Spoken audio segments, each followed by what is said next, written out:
Welcome to Capitol Catch-Up, the podcast that brings you a clear, in-depth look at what's happening on Capitol Hill. I'm Victor. And I'm Linny. Today we're unpacking a packed docket of legislation and a snapshot from the latest congressional record. We'll walk through each bill, explain how it moves through Congress, and discuss what it could mean for everyday Americans. A 2-V of Flood Preparedness Act, House Bill 4188. Let's start with House Bill 4188, the VA Flood Preparedness Act. This bill directs the Department of Veterans Affairs to develop and fund comprehensive flood risk assessments for VA medical facilities, housing, and cemeteries, and to create mitigation plans. Flooding has become more frequent and severe due to climate change. Veterans often rely on VA facilities for critical health services, so ensuring those sites stay operational during a flood protects both health outcomes and the continuity of benefits. The bill also calls for coordination with the Federal Emergency Management Agency, which historically has helped the VA after Hurricane Katrina in 2005. If passed, the VA would need to allocate budget for infrastructure upgrades. Think raised utilities, flood barriers, and backup power. That could mean a modest increase in the VA's annual budget, but the cost of a disrupted facility would be far higher. Not could mean a modest increase. A cluster of bills this week focuses on women's health, a topic that has seen renewed legislative attention over the past decade. First, House Bill 8160, the Premenstrual Dysphoric Disorder Awareness and Research Act of 2026. It authorizes the National Institutes of Health to fund research on PMDD, establishes an awareness campaign, and requires insurers to cover evidence-based treatments. PMDD affects up to 5% of menstruating people and is often misdiagnosed. By earmarking research dollars, the bill could lead to better diagnostic tools and more effective therapies, reducing lost workdays and healthcare costs. Next, House Bill 8158, the Reproductive Healthcare Leave Act. It would require employers with 50 or more employees to provide up to 12 weeks of paid leave for individuals undergoing abortions, fertility treatments, or recovery from pregnancy-related complications. Paid leave is already a hot topic. Historically, the Family and Medical Leave Act of 1993 gave unpaid leave. This bill pushes the conversation toward paid, condition-specific leave, which could improve health outcomes and reduce financial strain for families. House Bill 8159, the Gynecologic Pain Management Study Act, mandates the National Institute of Child Health and Human Development to conduct a study on pain management protocols during gynecologic surgeries with an eye toward non-opioid alternatives. That's important because opioid misuse remains a public health crisis. Better pain management guidelines could lower opioid prescriptions after procedures, benefiting patients and the broader community. Finally, House Resolution 1147, which recognizes the United States legacy of dismissed pain and denied autonomy in women's health care and affirms a federal duty to protect dignity and advance patient-centered care. While a resolution doesn't create law, it signals congressional intent and can shape future policy. It acknowledges historic injustices, from the denial of birth control in the 1960s to the recent gag rule controversies, and sets a moral compass for upcoming legislation. Social work and language access resolutions. The House also passed two symbolic resolutions. House Resolution 1149 supports Social Work Month and World Social Work Day on March 17, 2026, highlighting the profession's role in mental health and community services. And House Resolution 1148 declares April as National Language Access Month, encouraging federal agencies to improve multilingual services. Both resolutions reinforce the importance of inclusive, community-focused policies. Coast Regulatory and Administrative Reform, House Bill 8162. Turning to regulatory reform, House Bill 8162 amends Title V of the United States Code to modify how agencies conduct periodic reviews of their own rules. It introduces a sunset provision requiring agencies to justify the continued need for a rule every 5 years. This is a nod to the regulatory rollback efforts that began in the early 20000, but with a twist. Rather than simply eliminating rules, it forces a data-driven review. For businesses, it could mean more predictability. For the public, it could safeguard protections that have proven effective. Food assistance, House Bill 8165. House Bill 8165 amends the Food and Nutrition Act of 2008 to increase the purchase of animal protein for fiscal years 2026 and 2027 under the Emergency Food Assistance Act of 1983. In practical terms, that means food banks receiving more meat, dairy, and eggs, nutrient-dense foods that many low-income families lack. Historically, emergency food assistance has focused on shelf-stable items. This bill expands the nutritional profile, addressing concerns about protein deficiencies. Security, House Bill 8168. On the security front, House Bill 8168 requires the Department of Homeland Security to conduct a comprehensive assessment of terrorism threats posed by foreign terrorist organizations and specially designated global terrorists operating in major non-NATO allied countries. The bill reflects lessons from the 2015 Paris attacks, where threats emanated from regions without a formal NATO partnership. By mandating a systematic threat assessment, the bill aims to improve intelligence sharing and preemptive diplomatic actions. Social one, so you are forgiving this one. House Bill 8169 amends the Export Control Reform Act of 2018 to create an expedited review process for adding or removing entities from the entity list, a blacklist of foreign firms, and individuals that the Commerce Department restricts from accessing U.S. technology.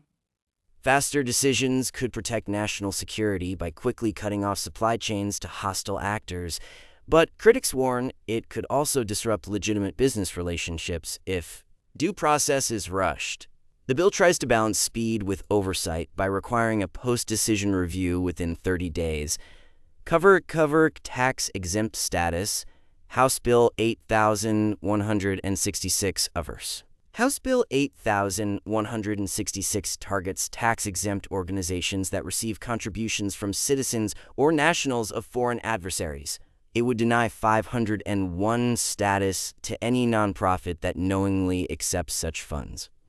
This is a direct response to concerns about foreign influence in U.S. civil society, echoing the Foreign Agents Registration Act of 1938.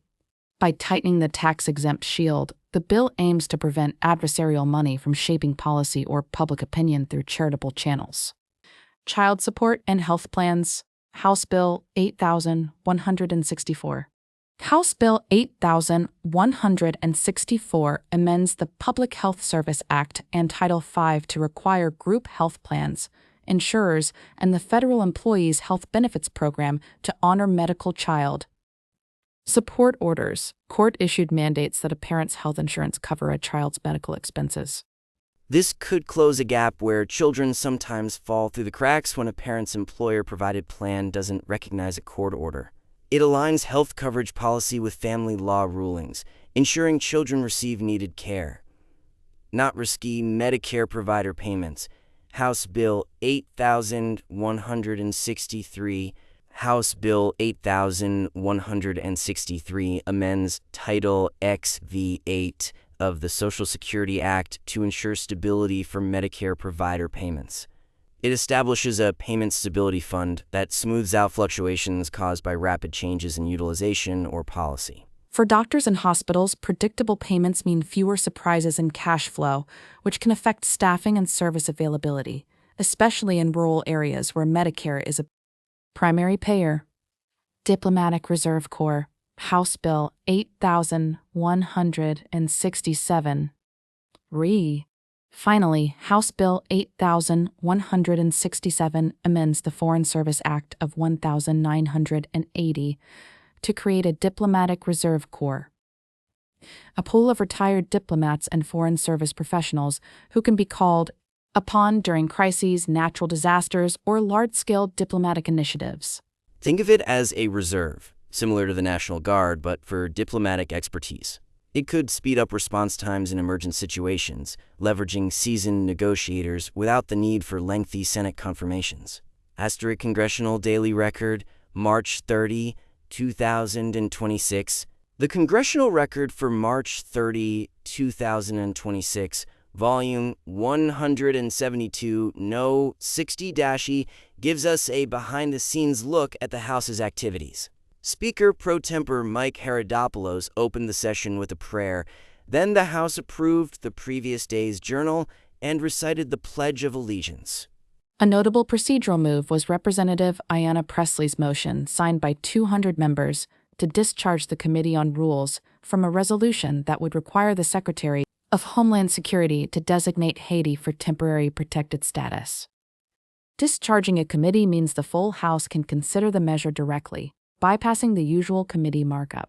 The House also debated several of the bills we just covered, particularly the Reproductive Health Leave, Gynecologic Pain Management Study, and PMDD research bills.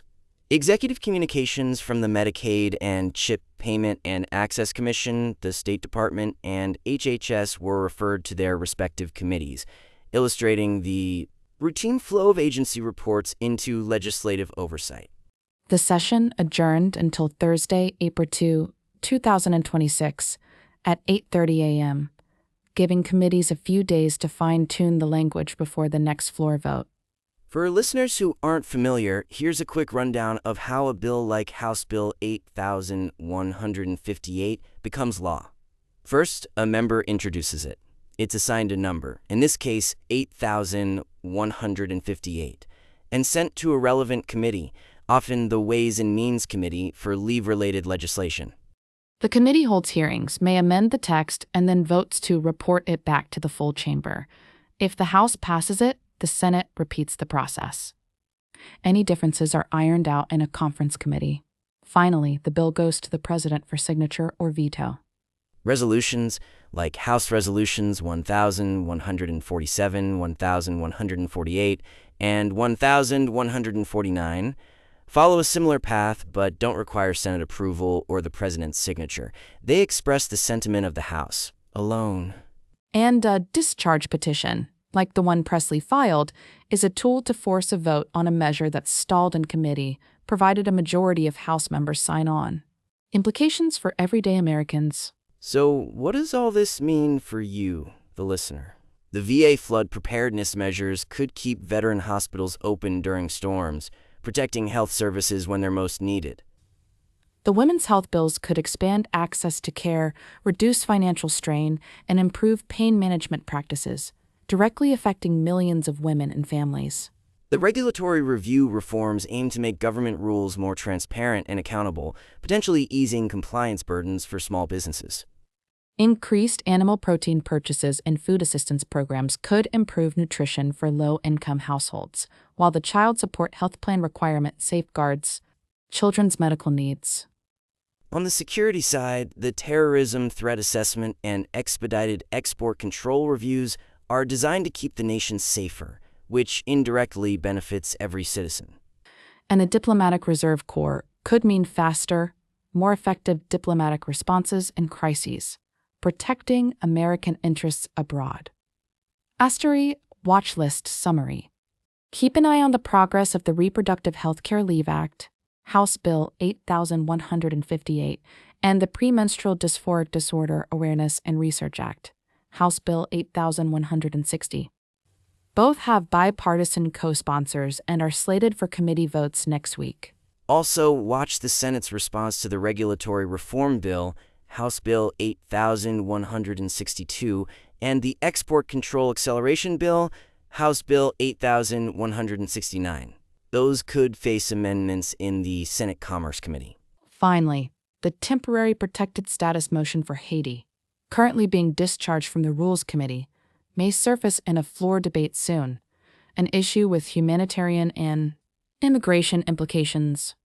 That's a wrap for today's deep dive. Thanks for joining us on Capital Catch-Up.